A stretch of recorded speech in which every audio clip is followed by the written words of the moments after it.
శ్రీరామ జయం. పరమాత్ముడికి నివేదనగా చేసే సమయంలో ఏదో ఒక కంపెనీ నుంచి మనం అలా సెల్ ఫోన్ ద్వారా బుక్ చేస్తే ఒక పదార్థం పార్సల్ ఇంటికి వస్తుంది. అలా వచ్చిన వాటిని నైవేద్యంగా పెట్టకూడదా? సాత్విక ఆహారాన్ని నివేదనగా సమర్పించాలా? మాంసాహారం తినేటటువంటి ఆ మాంసాన్ని పరమాత్ముడికి నివేదనగా సమర్పిస్తే వచ్చే దోషం ఏమిటి? ఇలా అడిగే వారి ప్రశ్న కూడా బాగా పెరిగిపోయింది. వద్దు అనగానే ఎందుకు అనే ప్రశ్న కూడా వెంటనే ఉంటుంది.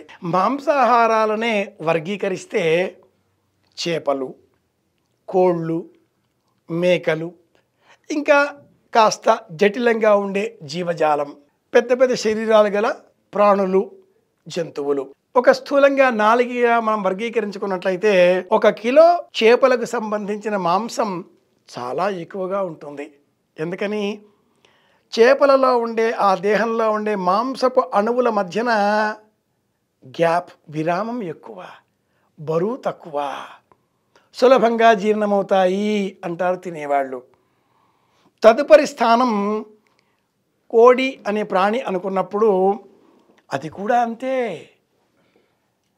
కాస్త లఘువుగా, కానీ చేపల కంటే కాస్త బరువు. ఇదే క్రమంలో మేక మాంసాదులను స్వీకరించినట్లయితే అవి ఇంకొంచెం డెన్సిటీ అంటారు, సాంద్రత దగ్గరగా చిక్కగా ఉన్న కారణం చేత ఆ అణువుల మధ్య గ్యాప్ తగ్గిపోయి బరువు పెరగడంతో జీర్ణం కావడం కష్టమవుతుంది. కఠినమైన పదార్థాన్ని మన దేహంలో ఉండేటటువంటి కండరాలు లేక జీర్ణ మండల వ్యవస్థ రసాయనికంగా ఉత్పత్తి అయ్యేటటువంటి జఠర క్లోమ రసాదికాదులు జీర్ణం చెయ్యలేవు. గోమాతకు మానవ దేహానికి ఉండే పోలిక ఒకటే, అది దంతముల అమరిక.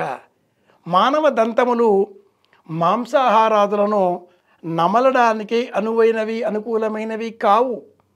అలాగే జీర్ణక్రియలో ఉండే పెద్ద పేగు, ఇతర జీర్ణమండల వ్యవస్థ ఇలాంటి పదార్థాన్ని సులభంగా జీర్ణం చేసుకోలేవు. కనుకనే వాటిని దంచి దంచి దంచి కొట్టి కొట్టి కొట్టి అంత సూక్ష్మంగా మార్చి ఉడకబెట్టి అంత కష్టపడ్డా కూడా అది జీర్ణం కాదు. కనుకనే కఠినం కఠినం కఠినం అంటారు. ఈ క్రమంలో పెద్ద పెద్ద దేహాలు గల ప్రాణాలను తినేటటువంటి వారికి కూడా మానసికపరమైన బరువు పెరిగి ఆలోచన క్షీణిస్తుంది. ప్రపంచంలో ఆనందం, అనురాగం, అభిమానం, అందరి క్షేమం కోరేటటువంటి సనాతన ధర్మం భారతీయమే, హిందూ ధర్మమే. ఈ దేశం హైందవ ధర్మం, సనాతన ధర్మం ఇందుకోసమే సాత్విక గుణాన్ని పెంపొందింపజేసేటటువంటి సత్వ పదార్థాన్ని తినాలి అనే మార్గాన్ని మనకు సూచించింది. మాంసాహారం ఇందుకోసమే పనికిరాదు. శరీరంతో కఠినమైన శ్రమ చేసేవారు తప్పక తీసుకోవలసిందే, కానీ మానసికమైన ఆలోచనలతో బుద్ధిజీవులుగా ఉండేవారు సత్వగుణాన్ని పెంపొందింపజేసే సాత్విక ఆహారాన్ని స్వీకరించాలి. వాటినే పరమాత్ముడికి నైవేద్యంగా సమర్పించాలి. ఇది అంతరార్థం. మన ఇష్టం మనకుంటుంది. ఆచరించే ధర్మాన్ని అనుసరించి ఇష్టాన్ని గుర్తించాలి, దైవాన్ని సేవించాలి. తెలుసుకున్నాం కనుక పాటిద్దాం, ప్రయోజనం సాధిద్దాం. మీ కాకునూరి.